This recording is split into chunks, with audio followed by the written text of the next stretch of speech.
Interesting. Ooh, the girl of Eden. Eden no shoujo. The girl awoke to discover a boundless realm before her very eyes. Pastures verdant with flora and fauna rustled in the wind. A river brimming with spring water cleaved the viridescent earth in two. Beyond it loomed a forest, tended under the watchful eye of an azure sky adorned with a single cloud as white as snow. The girl looked up to that blue expanse in contemplation. What am I doing here? Where even is here? Not a single sight rang familiar to her. Rather, it resembled a place one would expect to find only in the pages of a fairy tale. What if that's it? What if I really did stray into a fairy tale? Her suspicion was emboldened by the sight of a girl descending from the sky. That girl gracefully soared through the air with a pair of ivory wings sprouting out of her back. And then, out of nowhere, arrived a congress of similar girls with wings. Angels. The angels formed up just above the water's surface and began splashing one another. The girl staggered to her feet and tottered over toward that assembly. However, the angels paid no mind to her advance and simply continued frolicking. Before long, the girl reached the riverbank and gazed into the water. It was then she first registered that she was garbed in a white dress. Not once had she ever worn an outfit such as that. However, from what she could tell, it was woven from the same lovely cloth as the angels' dresses. The girl scooped some water into her hands, taking heed not to spill any on herself. To her amazement, she found the water sparkled brighter than even the most precious of pearls. While that nearly frightened her into believing she'd been struck down by some divine entity for having the gall to so much as touch it, the girl's thirst won out in the end. Though she gulped it down, the crystal clear water drenching her throat like a monsoon in a desert.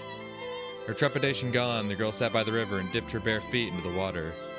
The chilly brooklet tickled at her feet. She swung her legs, punting up splashes of water with each motion. The angels encircled her, beaming as they spoke to each other in some tongue unfamiliar to the girl. However, though, she still had no inkling as to where she was or what was happening. She realized she'd been accepted by the angels into their fold. And so it was that she scooped up water and splashed at them, no longer caring if she got wet. At first, the throng of angels regarded her with surprise, only for their bewilderment to give way to glee and earn her a playful splash of water in return. Welcome, called a voice to the girl. The girl turned to find another girl, one with a bearing different from the rest of the angels, beckoning to her from the riverbank. Who are you? Asked the girl. You may call me Mary, said the other girl, offering her a hand. Oh, thank you, Wait, huh? What is my name? The girl could do naught but shake her head as she found nothingness where that knowledge should have been. The name is lost to you, is it not? Do not bother, though. Such is only to be expected, said Mary with a smile, looking around. So I shall crown you with a new name, but what to choose?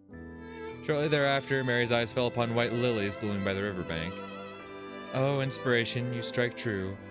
Tell me, what say you to Lily?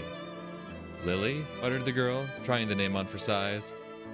My, what a beautiful ring it has to it, she thought.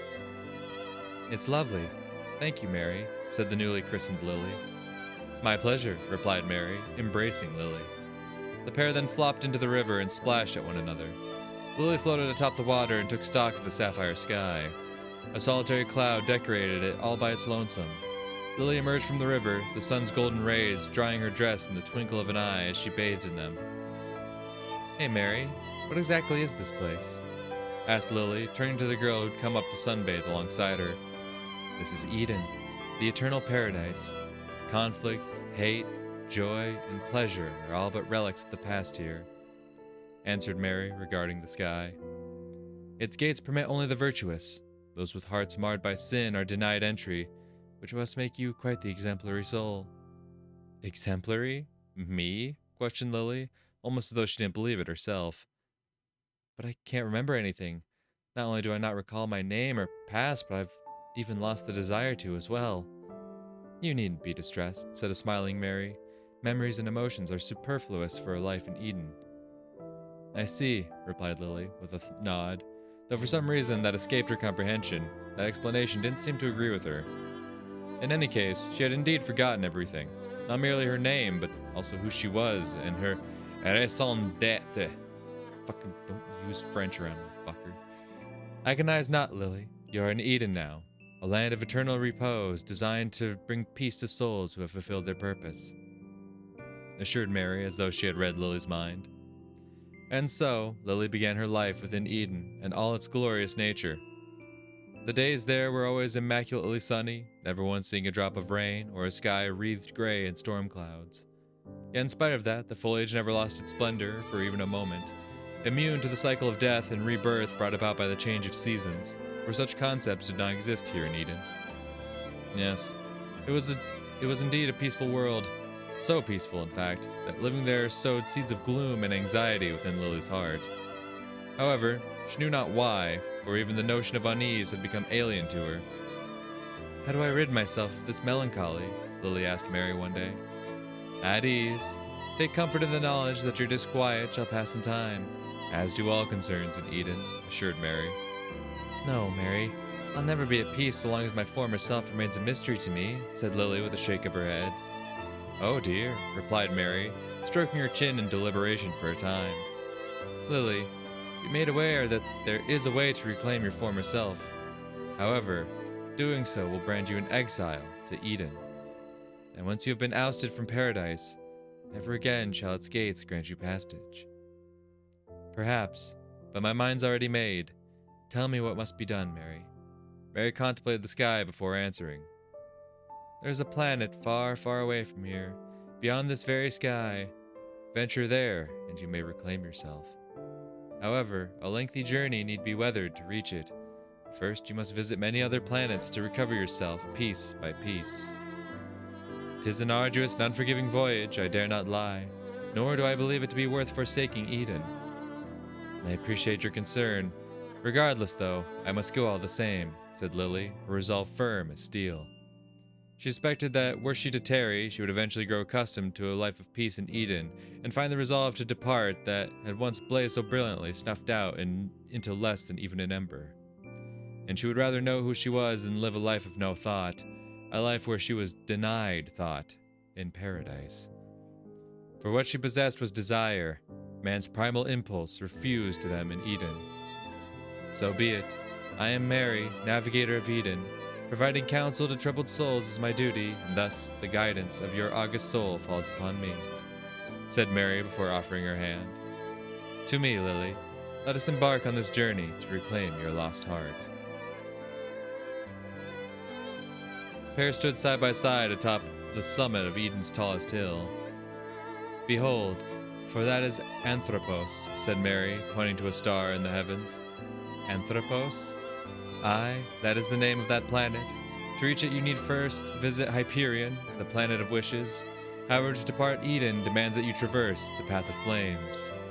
"The Path of Flames?" "Forsooth, 'tis a road wreathed in fire that will only suffer the permitted to pass. Scoundrels who dare tread upon it without permission are set ablaze."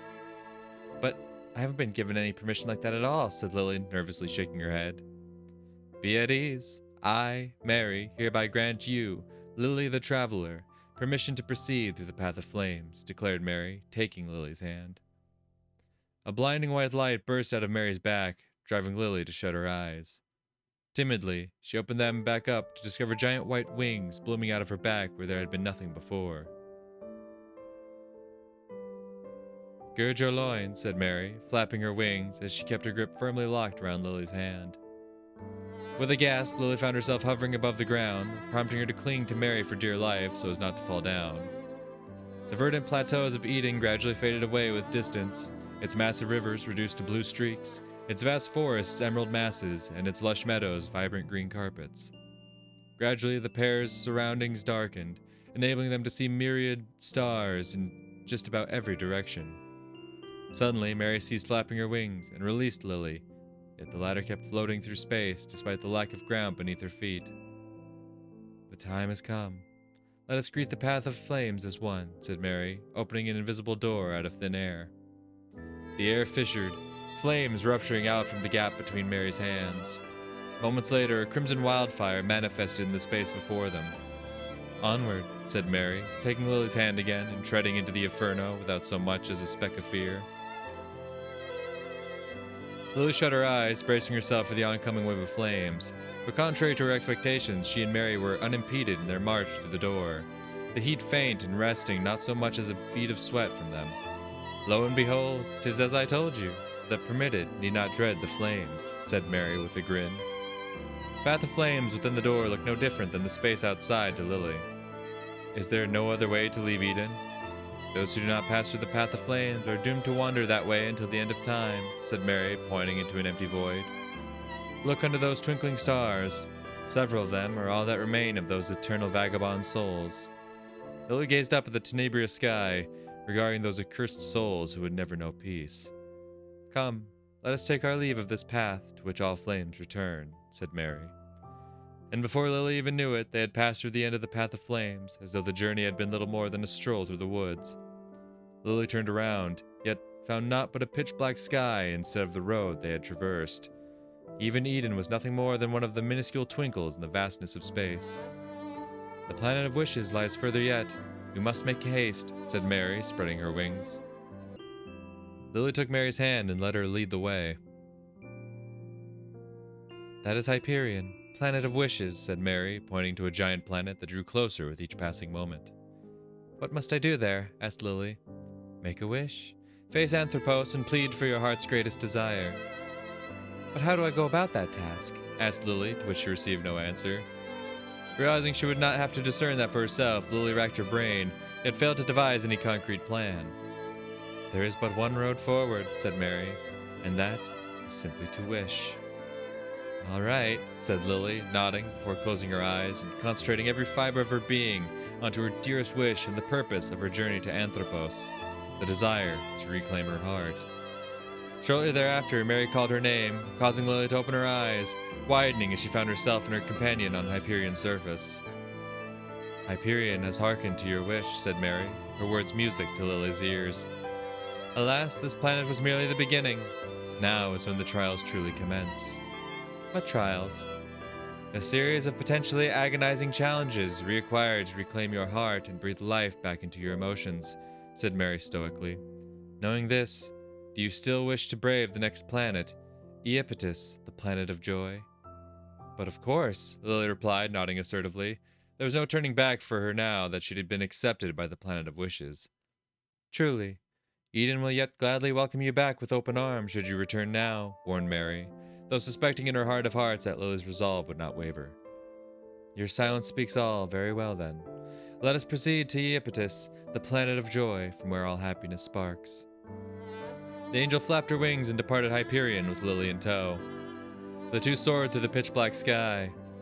Say, Mary, started Lily, you just said Iapetus was where joy originates, yes? So why would there be a trial there? All shall be evident with time, Mary curtly replied. And just as Lily was about to reproach her for the lack of explanation, Mary stopped flapping her wings. Behold, this is Iapetus, the planet of joy, said Mary, descending atop a blue planet with Lily. So what's this trial I must face? Asked Lily. However, she received no response. Mary? Lily turned around, yet found neither hide nor hair of Mary, and that didn't change no matter how much she looked around. Where'd you go, Mary? However, Lily remained the sole presence in this world, in this whole wide world, regardless of how many times she called Mary's name. Now a sailor lost in uncharted waters, her being was suddenly overcome by dismay. Surveying her surroundings revealed naught but a flat plain. No trees, no rivers, no greenery, nothing. Mary, said Lily once more, her voice faint as if fading into nothingness. She sat on the ground hugging her knees. Much too wanted to look for Mary, she couldn't move, and when she had no idea of where to even begin. Though loneliness was not an unfamiliar mistress for Lily, never before had she realized just how painful it could be to be left in an empty desert all by herself. She stayed in place for what felt like eternity, futilely waiting for Mary without feeling even a single pang of hunger, thirst, or exhaustion. Perhaps Mary has abandoned me, thought Lily. Mary had always disapproved of Lily's decision to leave Eden to reclaim herself, so perhaps she'd finally lost her patience.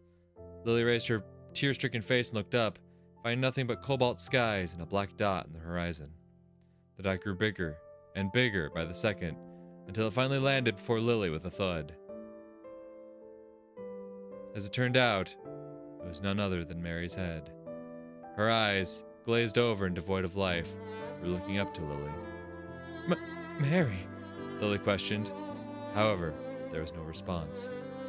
No, no, screamed Lily, tears streaming out her eyes. Not only had she no idea what to do from here on out, but she'd been forsaken in the worst possible manner. Marooned on a barren planet until the end of time. Is this my fate? No, it can't be. But what do I do? How am I supposed to go on? Lily's tears dripped off her cheeks, then parched earth instantly soaking them up.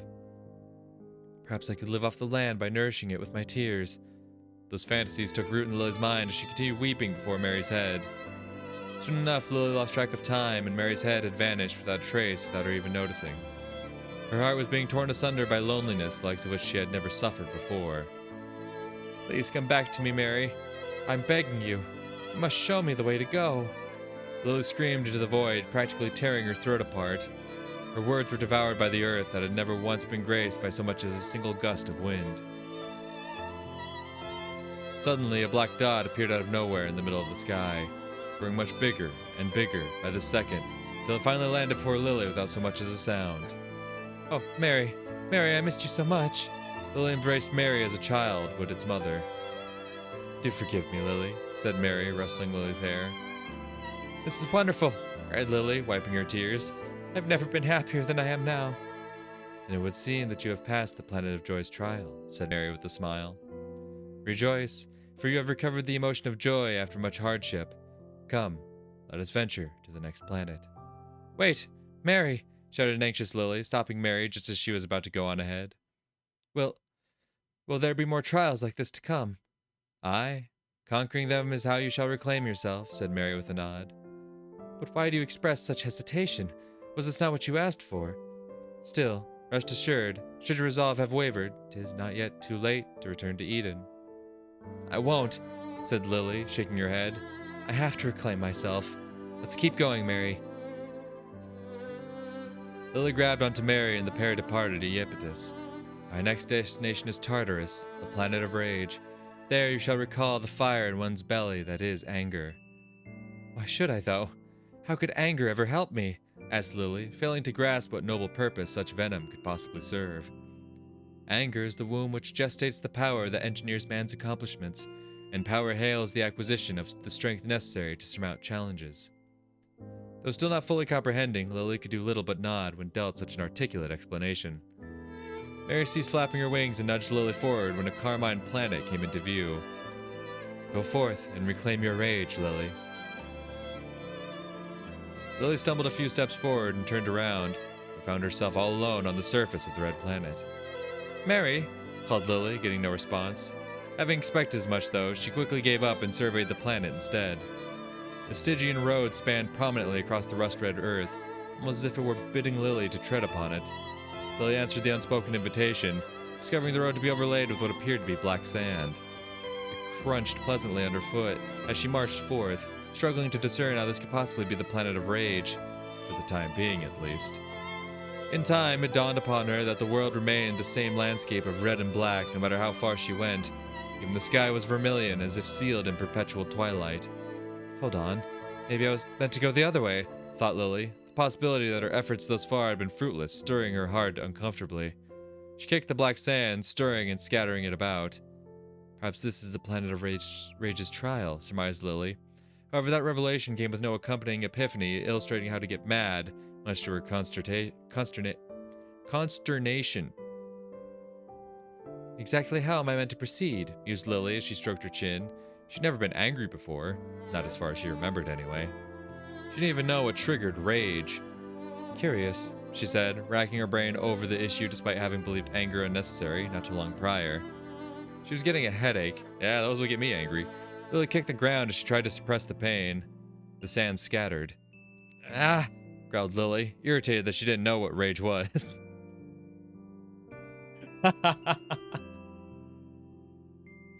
She's going to discover her rage because she gets angry at the fact she doesn't know how to conjure rage. That's actually hilarious. She plopped down to the earth, seized a fistful of black sand, and threw it in a circle around her. Hurry up already, Mary, entreated Lily, calling out into the void. However, she received no reply, naturally. Curses, she grumbled, lying face up on the ground. Even the sight of the boundless yet empty sky galled her. Then all of a sudden, Mary's voice hailed her. Mary, What took you so long? Pouted Lily as she sat up. I beg your pardon, replied Mary, head drooped. Pardon? Oh, sure, I'll give you pardon, all right. I'll give you pardon when you answer for stranding me in this barren wasteland to fend for myself, snarled Lily. My, it would appear you have reclaimed the emotion of anger, said Mary. Huh? What do you mean? Replied Lily with wide-eyed surprise. That enmity which you currently harbor for me is what they call rage, said Mary, casting down her eyes. So this is rage, then. I've never felt so unpleasant before. I can see now I was right to think I didn't need it, sighed Lily. But the indignation in your words is what summoned me to you. For as I said, anger is the womb in which power gestates. I'm afraid I don't understand, said Lily with a shake of her head.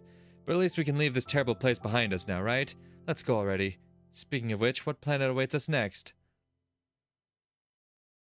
That would be Oceanus, the planet of sorrow, said Mary, eyes still cast to the earth. There you shall be reunited with the emotion of sadness. Sadness? Lily murmured. She knew what that word meant, but what it entailed was a mystery to her. Patience. As I have previously stated, all shall be evident with time, said Mary, taking Lily's hand and spreading her wings. The pair rose into the dark sky and soared across it before eventually encountering a new planet. Is that Oceanus? Asked Lily. The planet of sorrow? Aye, 'tis indeed, replied Mary. However, the planet was shrouded in a mantle of white as if veiled in clouds, leaving its surface an enigma from above. Now go forth and reclaim the emotion of sadness, said Mary, flying into the clouds with Lily. Beyond the pall was a land as idyllic as Eden. So much so, in fact, that Lily found it impossible to believe that sorrow could ever spring from a realm such as this. The pair descended upon a meadow. Sorrow is wont to complement bereavement on many an occasion, explained Mary. However, innumerable is that which you have already lost, and thus difficult shall it prove to dispossess you of any more. Then what must I do? Inquired Lily. Simply forsaking you will not be enough to enkindle bereavement in your soul this time, said Mary, hanging her head with a smile. How can that be? I have always been lost without you, replied Lily, frantically grabbing Mary's arm. Nay, what ailed you in those times was the pain of solitude, and the rage of being left adrift without destination, not sorrow at my lack of presence. Now that's just ridiculous. I have no idea what to do or where to go without you. And that makes me sad. Mary just shook her head. Why doesn't Mary understand? I'm sure, no, I know that it hurts a lot whenever she's not there for me, so why does she say otherwise? Alas, it would appear your sorrow is beyond reach. Ergo, we have little recourse but to end your journey here, said Mary, taking Lily by the arm. Let us return to Eden and cast our memories of all that has transpired into oblivion. No, I won't return. I can't, shouted Lily, shaking Mary's grip off. I want to reclaim myself. To fail would be a fate worse than death for me. Tears poured forth from her eyes. The thought of staying in Eden forever, in that land of absolute nothingness, is simply agonizing. Mary remained silent, simply keeping her head cast downward. Please, Mary, don't bring me back. I beg you. If you do, I'll return as a slave in shackles. I'd rather burn in the fires of damnation for all eternity than suffer such a fate, pleaded Lily. So it would seem, said Mary, shaking her head. And lo, I have borne witness to the dwelling of sorrow within your heart. As irony would have it, it was the prospect of returning to paradise that provided the spark for that sadness. Mary spread her wings. Now, the time has come to take flight to Gaia, the planet of elation, a realm that bestows thrills to all. Lily regarded Mary curiously as they flew. What is this Gaia like? She asked. 'Tis a land where you shall reunite with the elation you have been separated from, replied Mary with a grin. Are you saying I don't feel elated right now? I would think soaring through the skies with you would be the greatest elation there is, asked a puzzled Lily. Elation dawns different forms for each individual, said Mary in response. Really? Inquired Lily, failing to comprehend, and how that disabused her of her preconception. Aye, and now you shall bear witness to that principle, answered Mary, going into a descent as they approached the planet of elation. Much like Oceanus, Gaia turned out to be the spitting image of Eden itself. Furthermore, Mary had vanished without a trace, much as she had everywhere else. Undaunted, Lily sat herself down at the edge of a brook. She dipped her legs into the rushing stream. Though cold, the water brought her peace. Suddenly, she found herself surrounded by throngs of angels. They flew past Lily, dove into the brook, and started playing in the water. Brought to mind the angels of Eden that had done the exact same thing. Would joining in with them entertain me? Is that what it means to be elated? Lily rose off the grass and stepped into the brook. There she joined the angels, scooped a handful of water, and splashed it onto a nearby angel. The angel laughed and splashed her back. Lily and the angel splashed each other ceaselessly until Mary appeared at the shore of the brook. Does this elate you, Lily? I'm not sure, but it feels like my blood's racing through me. Is that what you'd call elation? Asked Lily, cocking her head. Interaction with others is often known to stir the heart with emotion, thus the spectacle of others enjoying themselves is certain to elate you as well. If that's true, then what I'm feeling must be the greatest elation there is, exclaimed Lily, scooping up some water before splashing Mary with all her might. She then giggled upon seeing Mary soaked to the bone. Goodness, I dare say that is as pure an elation as I have ever had the pleasure of beholding, said Mary with a grin, as she combed through her wet bangs. Back to the skies. Lily climbed out of the water, only to discover that the congregation of angels had vanished, leaving not behind but Mary and Lily themselves. Let's linger here for a while longer yet, said Mary, seating herself atop the meadow. But why? Asked Lily, sitting next to Mary in spite of herself. I've never been so eager to reclaim myself as I am now. Lo, 'tis the trial slumbering on the next planet that compels me to dither, for it shall prove the most arduous of them yet, said Mary, staring at her feet. I appreciate your consideration, but I can't stop now, said Lily, taking Mary's hand. My, such pluck you possess, Lily. Can you truly be the same timid lass I departed Eden with? Asked Mary, meeting Lily's gaze. Yes, but don't be surprised. After all, I never would have found this fortitude if it weren't for you, Mary, said Lily, gracing Mary with the most human smile she had displayed yet. Still, is this not enough? I feel like I've already regained my humanity by now. Were it only so. Alack? Never heard that one before. Alack, there remain emotions yet you have need to acquire, said Mary, casting her eyes to the ground once again. Like what? Inquired Lily. Those that bear the guise of serving no overt purpose, yet form an essential cornerstone for improving one's humanity. Beware, for in the upcoming trial of our destination, Achilles, the planet of malice, you may discover your newfound emotions to be your very bane. The planet of malice? Asked Lily.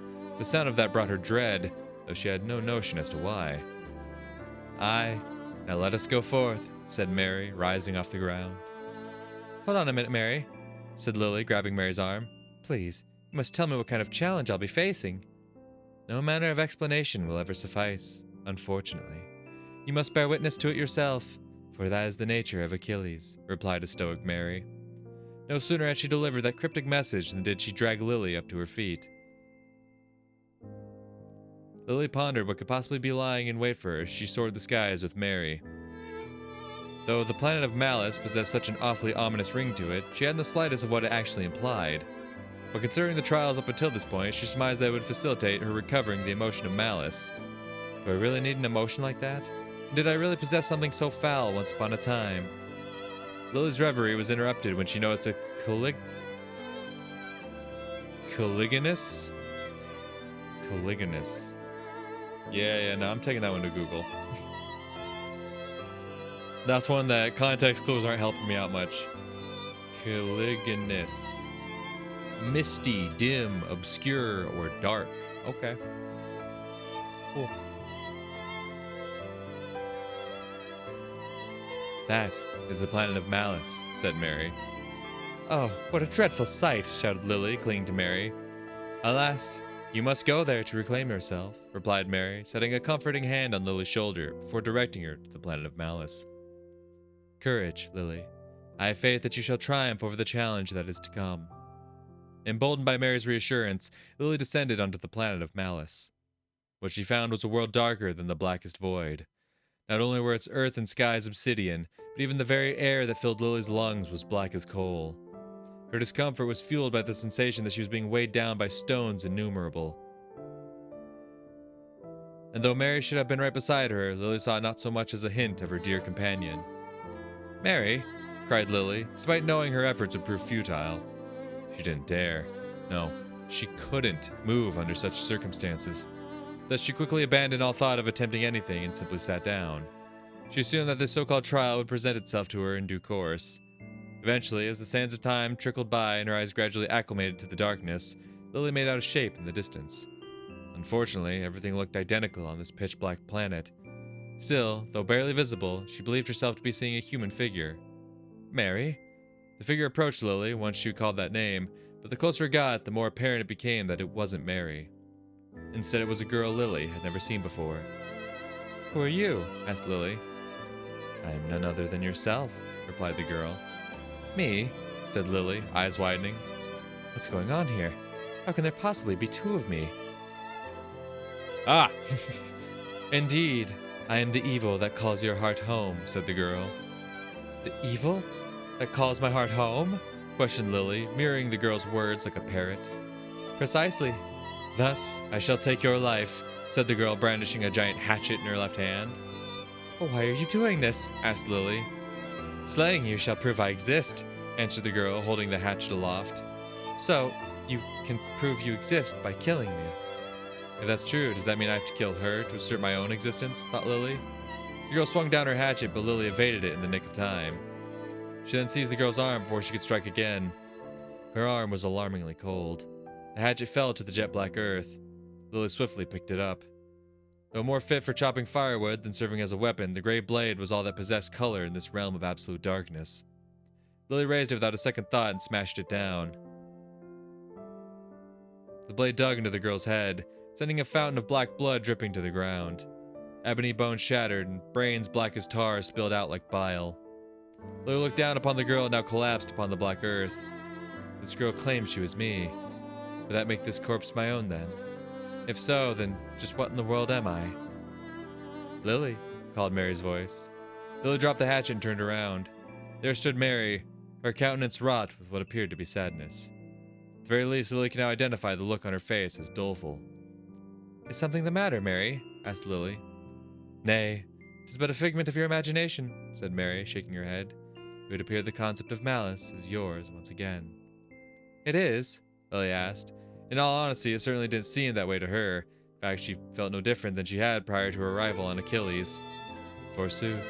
Now let us be on our way, said Mary, taking Lily's arm once more. Thalassa, the planet of virtue, awaits us. Good. Can't wait to get out of here, said Lily, wishing nothing more than to bid this foul place farewell. As it turned out, the planet of virtue was right next to the planet of malice. It was veiled in a shroud of dazzling light, making it all but impossible to see the planet of malice. What must I do here? Asked Lily. Reclaim your... Why do you keep asking this? You know she's not going to give you any hints to your goddamn trials. You know she's going to ask her like, oh, you must reclaim your fucking emotion of virtue or whatever. The same as everywhere else. You must conquer a trial to reclaim the virtue that was once shone resplendent in your heart. Yeah, awesome. Fucking A. I'm glad that Mary's just like, it's the same as the last four. Four or five? How many have we done now? There was what? Joy, then rage, then sorrow, then elation, now malice. So yeah, we've done 5 now. We've done 5 of these. You're still asking questions, Lily? Jesus Christ. There at their feet was a blanket of sand white as fleece. Though there was nothing to shield Lily from the sun, she didn't break a sweat, nor even feel any heat. What kind of trial will I have to face this time? Mary had vanished yet again. Lily surveyed her surroundings only to discover a pale figure in the distance. Are they the one that'll give me back the virtue Mary spoke of? The figure approached Lily. It was a girl she'd never seen before, carrying something. What's your name? Asked Lily. However, the girl did not answer, settling for presenting the object in her hands to Lily in lieu of a response. The object in question was a giant stone that appeared uncomfortable, heavy. The black egg. You want me to take this? The girl simply shoved the stone into Lily's hands without a word, proving that it was just as weighty as it looked. Please, I beg you, Lily heard her voice say. She looked only to find the girl had vanished without a trace. Lily held onto the hefty stone as she struggled to comprehend what it was that the girl had been asking of her. Am I just supposed to carry this? Or is she asking me to bring it somewhere? Regardless, she'd be damned were she to abandon that which she had been tasked with. Thus Lily turned herself in the opposite direction that the girl had come from. Whatever the case, the die has already been cast. I'll take up her march and see where it leads me. Lily began her trek across Thalassa. It wasn't long after that her arm started hurting. fact, it was almost as if the stone was growing heavier with each step she took. And indeed, the stone did appear to be gradually enlarging. Many a time did Lily consider simply tossing it to the wayside. She could see no merit in continuing to carry such a burden after all. However, the girl's plea just before she vanished would come unbidden to Lily every single time she entertained the possibility. And so Lily pressed on, unable to rid herself of the rock no matter how much she wished it. Eventually, after what felt like another eternity, Lily's journey was brought to a halt by a voice calling her name. "Mary," Lily said, then turned around to find Mary standing there. "Would you kindly bestow that stone unto me?" asked Mary, pointing to the rock. "But, Mary, this was entrusted me by another. Is it truly mine to give away?" "The fact that you recognize such a thing as your task is all the answer you need," said Mary with a smile before taking the rock. "Felicitations, Lily. You have proved that virtue has once again taken its rightful place in your heart." "I have?" asked Lily. In her mind, all she had done was carry a stone because someone had asked her. "Aye. Now to me, Lily. We have one last planet to visit before we finally alight at Anthropos," said Mary, spreading her wings. "And what planet would that be?" asked Lily. "'Tis Aether, the planet of dreams, that bestows the zest of life unto all. Surely you too must possess a dream you call your own, something you wish to do after you have fully reclaimed yourself." "Dreams?" asked Lily with an inquisitive frown on her face. "Do I really have any? Maybe I'll discover them on this planet." Lily latched onto Mary as the latter flew off into the sky. The pair broke free of the sphere of light known as Thalassa and took off to the great beyond. The planets that had been light years beyond back when they started their journey were now just a stone's throw away. One of them, a giant cerulean planet, was in their very path. "Is that the planet of dreams?" "Nay, that is Anthropos, our ultimate destination. One could say our journey shall be at its end once you have completely reclaimed yourself and landed there." "Then where is the planet of dreams?" "Behold, 'tis that small planet. Planet? Yeesh. That small planet over yonder," said Mary, pointing to a planet hovering not too far from Anthropos. "An entity dubbed Aphrodite, the goddess of roses, resides there. She is the one whose permission you require to reach Anthropos." In spite of its extravagant name, the planet of dreams turned out to be a minuscule planet of subdued colors. "Tell me, Mary, how would you describe this Aphrodite?" "She is the queen of all these planets. Fail to gain her permission, and you shall find your labors and this journey to have all been in vain." Mary gave Lily a gentle push toward the planet of dreams. "Now go forth and reclaim the final piece of your heart, your dreams." Mary heaved a sigh after sending Lily off to the final planet. Her role in this story had concluded at long last. In all honesty, she had believed Lily would submit and return to Lily long ago. After all, the journey to reclaim oneself was harrowing and arduous. Mary placed a hand atop her chest. "Aye, much like I, too, once." "Oh, and what did you once do, Mary?" All of a sudden, a voice resounded through the empty void. Mary spun around in surprise. What she at first believed to be the embodiment of her first initial planet-to-planet journey thus far was instead a rabbit gatekeeper standing before her final destination. "I know you," said Mary, a lost memory rising to the surface. This rabbit had been an old friend of hers. A dear friend whom she once gone so far as to attempt the journey to the realm of death with. "Lily can't return to Anthropos, Mary. Not now, not ever," said the rabbit, coolly regarding Anthropos. "But why? She should be perfectly eligible to live there once again now that she has reclaimed her humanity." "Have you really forgotten, Mary?" replied the rabbit gatekeeper, fur quivering. "How ironic. Lily is your other self, the avatar of a Mary who lost everything that you sent to Eden when you could not, and yet you believe her to be her own individual." "What? No, you're talking nonsense. I know I was there in Eden. I'm certain of it. That was where I met Lily and embarked on this journey to Turn back, Mary. Eden will welcome you should you forget everything. Besides, isn't that what you've always wanted?" "So that's the truth, is it? Is that why I had such misgivings about Lily reclaiming herself?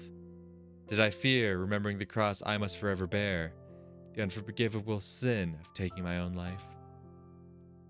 But what about Lily? What'll happen to her?" Mary didn't care what happened to herself. She just wanted Lily to make it to Anthropos after she'd overcome all the trials that had been thrown her way. Nothing at all. She never existed to begin with. The rabbit gatekeeper pointed the tip of his honed lance at the girl who had once been its best friend. But I care too much about you to just leave you like this. Thanks, said Mary, uttering her friend's name. Come, old friend. Forget everything and return to eternal paradise, the realm of peace where there is no conflict, hate, joy, or pleasure. Thus Mary took the rabbit gatekeeper's hand and stepped through the gates to Eden that appeared out of thin air.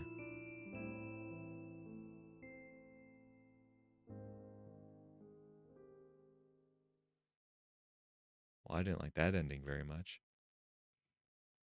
I mean, that was a pretty cool twist at the end, I won't lie. Very solid, but I don't know, just going back to Eden sounds kind of lame.